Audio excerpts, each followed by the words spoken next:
Alrighty, good morning YouTube. This is Hajim Zero here, back with another quick movie review. And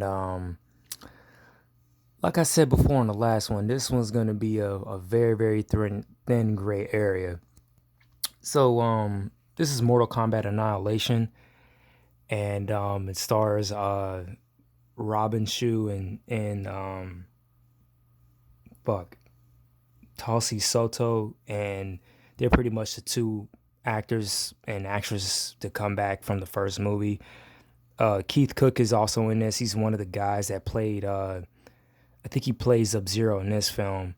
I know one of the ninjas also had appeared in the last movie, but those are pretty much the only three to come back from the original one. Everybody else, either they were doing another movie or like with the actor that played Johnny Cage, when he found out he was gonna get killed off in the beginning, he just said no, so they recasted, somebody else. James Remar is in this. Who else? Sandra Hess that plays Sonya Blade. I can't remember the guy that played Jax, even though he reappeared on a Mortal Kombat FMV, and I think he was on that. I know he's on American Gladiators, but I can't remember the name of that show because I should have mentioned it in the last review, because one of the black fighting monks was on this very popular martial arts show, and even the guy that originally played Liu Kang, um, from Mortal Kombat, the video game. I think it's called WMA Warrior or something like that. I remember watching it, but hopefully somebody correct me in the comment box, because I want to say he was on that show too, the guy that played Jax in this film. And another fun fact, ironically, Michael Jai White was looked at, to play Jax in his movie, but unfortunately he had did Spawn at the time, so they eventually had cast him on the Mortal Kombat Legacy mini series or web series. I think I mentioned that on that review.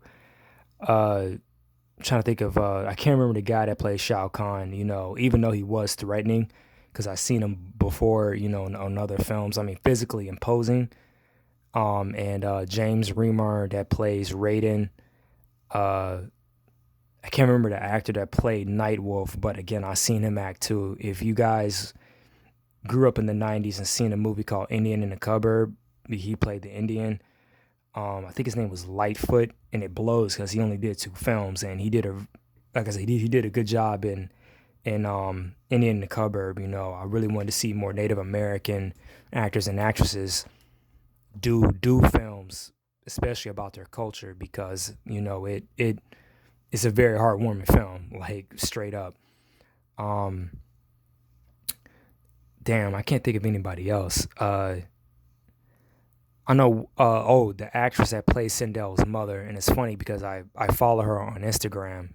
She's a very beautiful woman too. But she looks different than what she portrayed in the '90s. But I think more actors and actresses from Xena and Hercules, that were on this movie were also on that show. Because I think the actress that played Shiva and Scorpion is Sub Zero, and there's a few others too. We're all being cycled on that show. I know the guy that I mentioned before that played Johnny Cage. He was on Hercules too. Yeah, he played I think Jason. If you guys followed, actually he was on Young Hercules. Yeah, but or we was on one of the two. But he I think he was a known martial artist. But back to the movie itself. One of the first big major flaws that this one had, was one, the story was rushed, like really rushed. After the good success the first movie had, they wanted to pump out a sequel really quickly. And if you look at the time that the movie came out, you can definitely tell it was rushed. If they would have gave it another, like, year, between both movies, I think the movie would have done better. But I think Mortal Kombat 4 had came out at the time, and they were trying to really capitalize, on that. I know that the TV series definitely did, because some of those Mortal Kombat 4 characters were in there. Quan Chi and Reiko were like the two iconic ones, when that happened. And they even said, in the original cut of the film, Quan Chi was supposed to appear in this one, leading us into the next movie. But again, they just rushed it, and it sucks because if it was being made, today, they would have took their time. Um, because I might even give a pitch on how to do, Mortal Kombat movies, even though the new ones are gonna come out.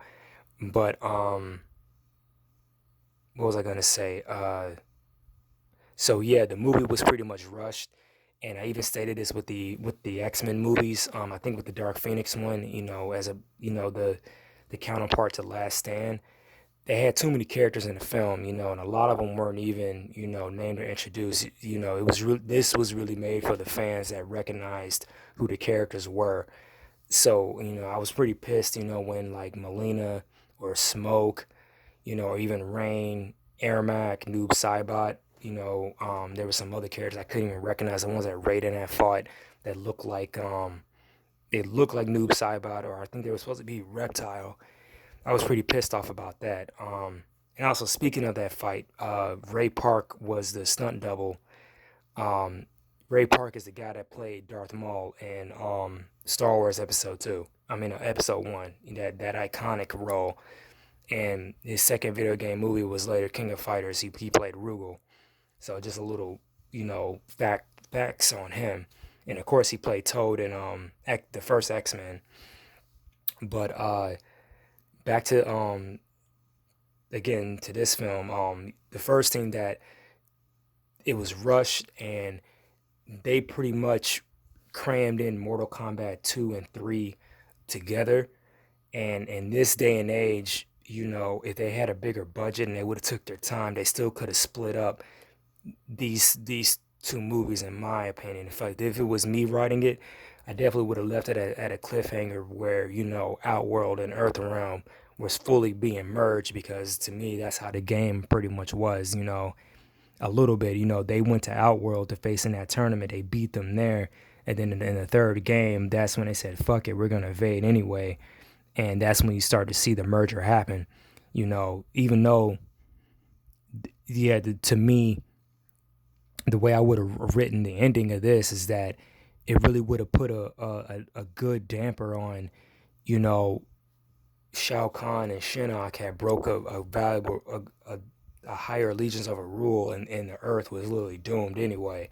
Yeah, like it really made the rules of Mortal Kombat look like bullshit. So, and then they would have had to figure out, another way. They would have traveled to the different parts of the Earth and saw how it was merged, pretty much like with Mortal Kombat 3. That's what I would have done. But I'm gonna come back to that and talk about, my pitch, in my opinion, how they should do those movies. So that was the first major flaw. And also, too, they didn't explore more of the character's backstory, because I remember a couple years ago, the Nostalgia Critic had made a joke about, Sub-Zero and Scorpion coming back and how they both died in the first movie. But if you're fans of the video game, you already know, number one, Scorpion really can't die because he's a NetherRealm Spectre. And then two, Sub-Zero, they're all a clan. And he even stated that, Liu Kang, when Liu Kang said, I killed you in the tournament, but he said, no, you killed my brother.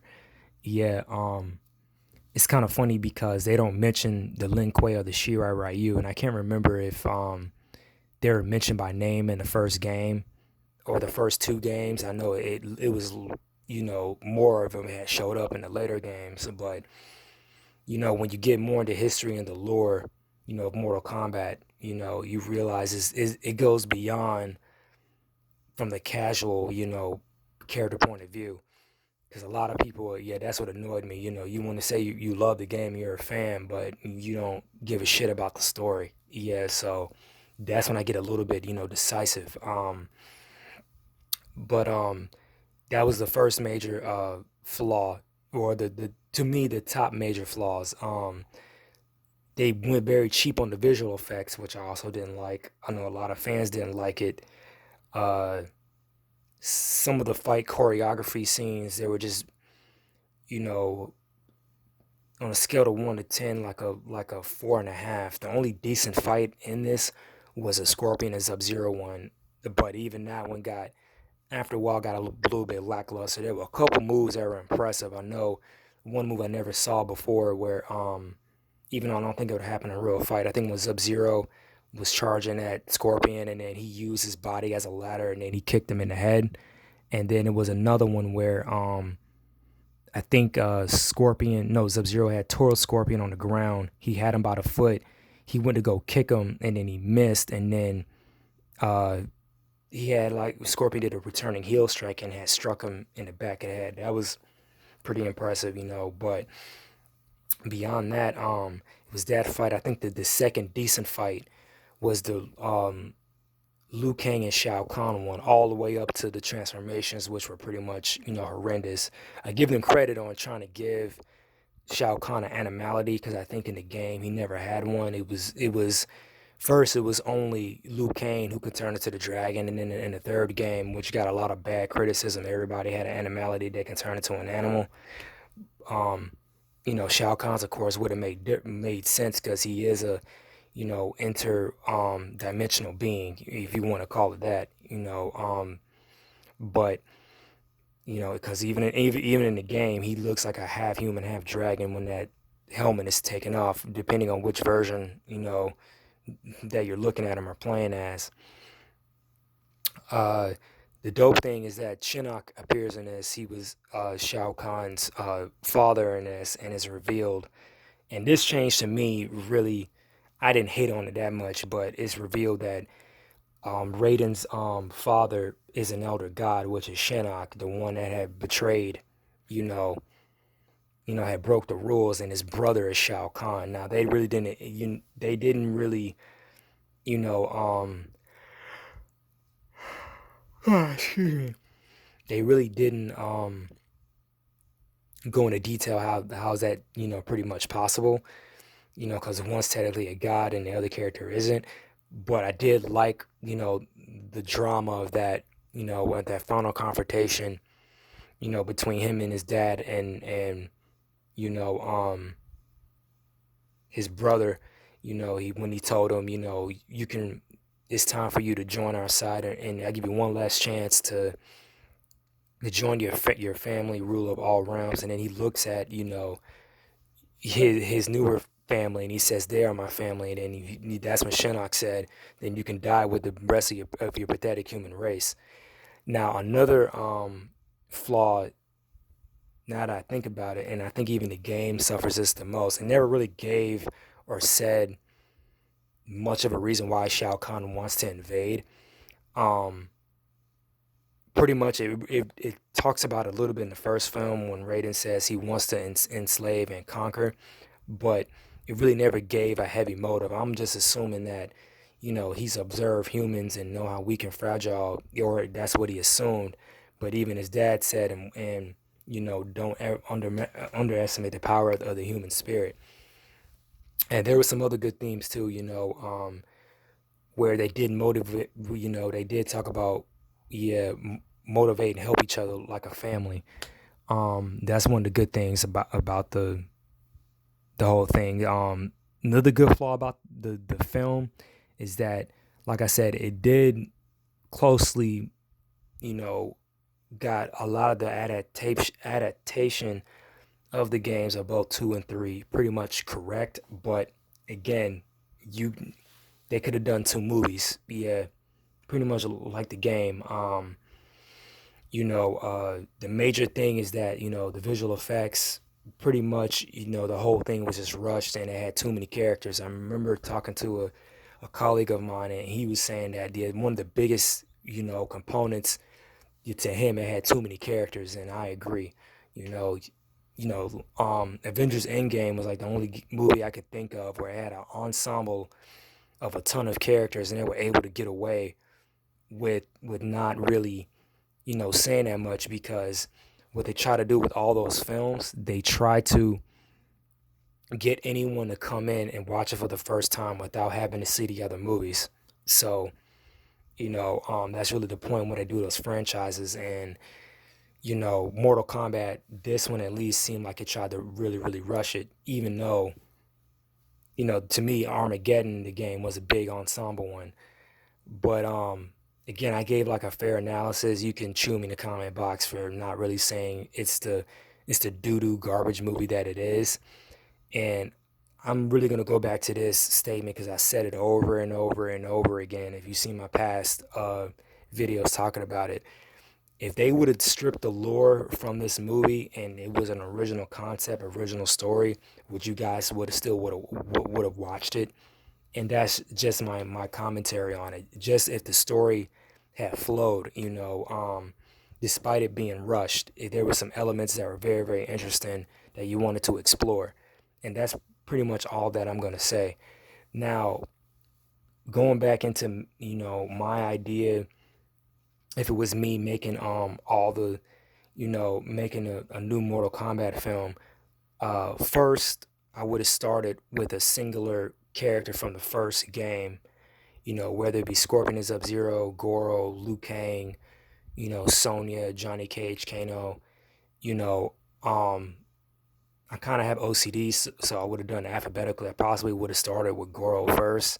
We would have saw his whole Shokan race, and we would have went back to the lore which was in the movie. I mean, in the game itself, where Kung Lao had defeated him, and of course Shang Tsung.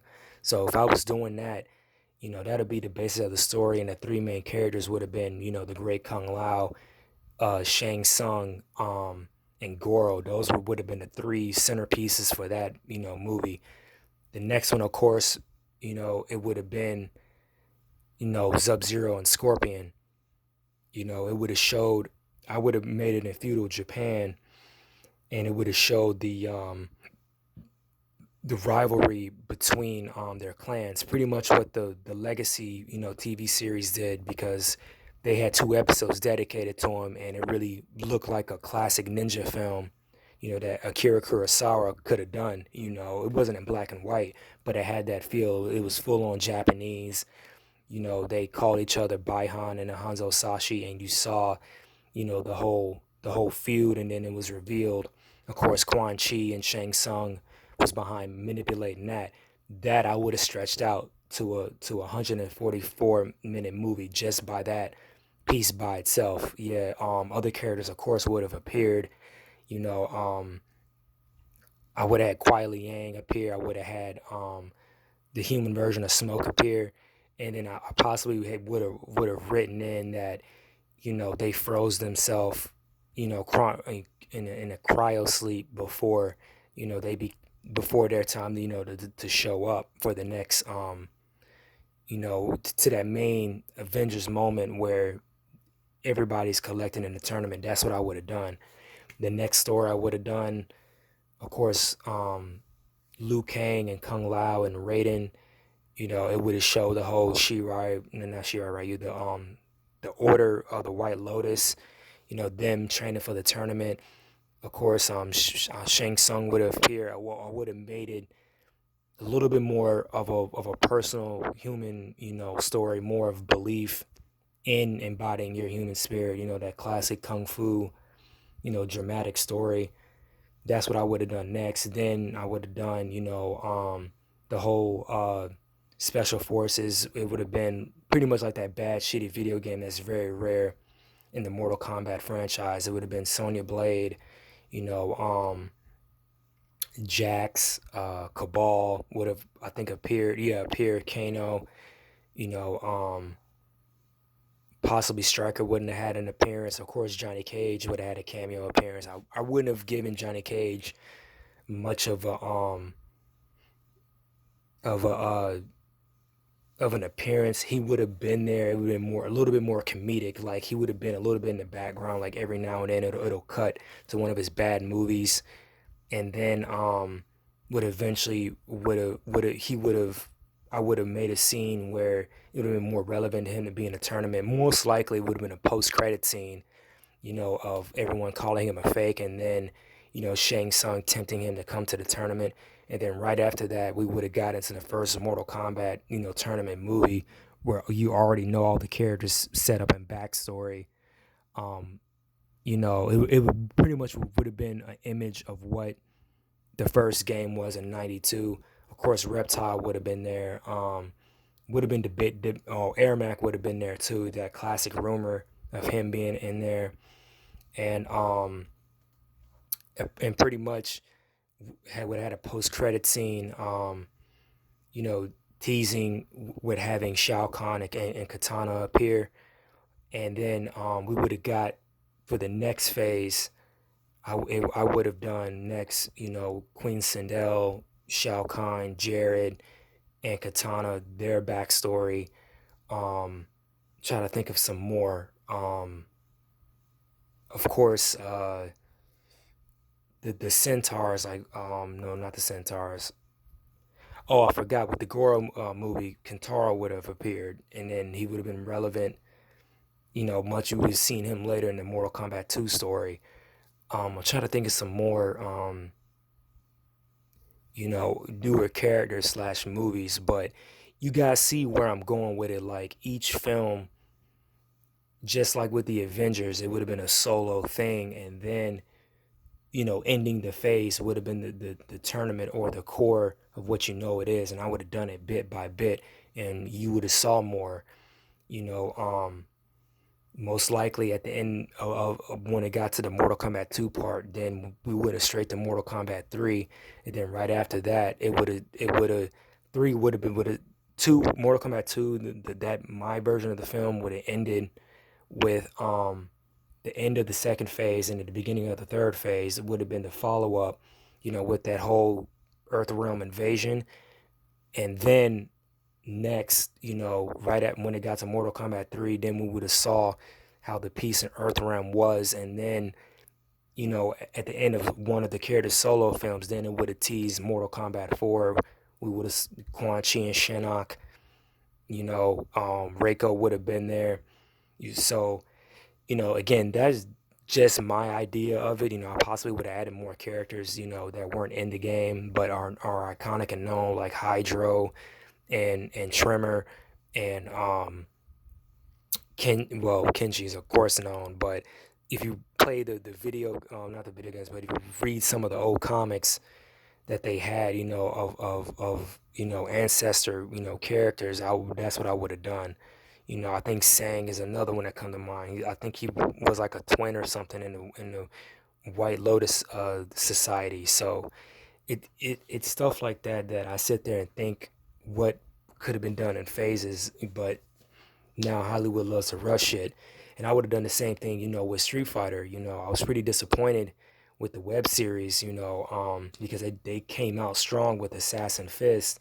So I was assuming next we would have got an Air Force story, or, a Chung Li one, or something like that. Even though, to me, I didn't hate on the Legend of Chung Li that much, but they could have used some of those same concepts from that and just patched it up and made the film or the project piece everybody wanted to see. So, it is that I would have picked and chose, literally, we would have sat down in a writing room to make it right, and just meet stuff halfway. But it is what it is. I'm glad that now I'm creating my own stuff. Pretty much some of the story beats and some of the story stuff I said, I'm gonna incorporate in my shit. So we'll literally tell people in interviews, this is what I wanted, to see. I was a fan of this stuff, and it sucks that the studio, or either the studio or just a out of baked writer or creator, came in the room and had fucked it all up. So it's either one of the two. I think with this movie in particular, I really think it was the studio's fault, because they, Mortal Kombat 4 was right around the corner, and I think they were trying to beat, that whole thing. And, Ed Boon states, as, out of all the Mortal Kombat properties, he hates this one the most. So, mainly how I think because of how everything was rushed. Now, the good thing is that, with the games, they have more people working on it. And like with the last game that came out, how they introduced all those characters, and Terminator was like one of the ones they had announced first with the gameplay, and they really did that because Dark Fate was coming out around that time, and that was smart. you know and also on top of that, what also helps is that NetherRealm Studios, well, after Midway fell, they became NetherRealm Studios, owned by Warner Brother. So they must have got an early heads up saying that you can use, Arnold in your game as the Terminator. Ah, forgive me, I hate yawning. You guys know that, but you can use him, in there since you have more corporate backing and you won't get sued and X, Y, and Z. And of course, it's a movie tie-in, so they have more time to prepare for that. And they've been doing that. They did it ever since Mortal Kombat 9 with Freddy Krueger in the game. I think at that time Freddy Krueger was owned by Warner Brothers, a piece of the distribution, and they were able to do that character in there. Then they did it with Jason, Alien, and Predator. I can't remember about. I think Leatherface did have a movie coming out when that happened, but it wasn't that. The movie wasn't that big, but seeing the character was. So it was like cross promotion, especially with Terminator. And like I said, they did a very good job with that. I'm really curious to see what they do next. I don't think they're going to release any more DLC characters, but with the next game, I'm kind of curious to know who they're going to do. You know, hopefully with the DLC characters with MK11 they do Ash, because I heard about that one, and I lost my mind when I saw Spawn and Joker, and I can't remember in RoboCop. So I was like, yes, it's pretty dope. But kind of ironic for a bad movie that this review is now going on 26 minutes. So I will cut it here, and I'm glad that you guys got to hear me blabber about this. And I will talk to you guys later. Peace out.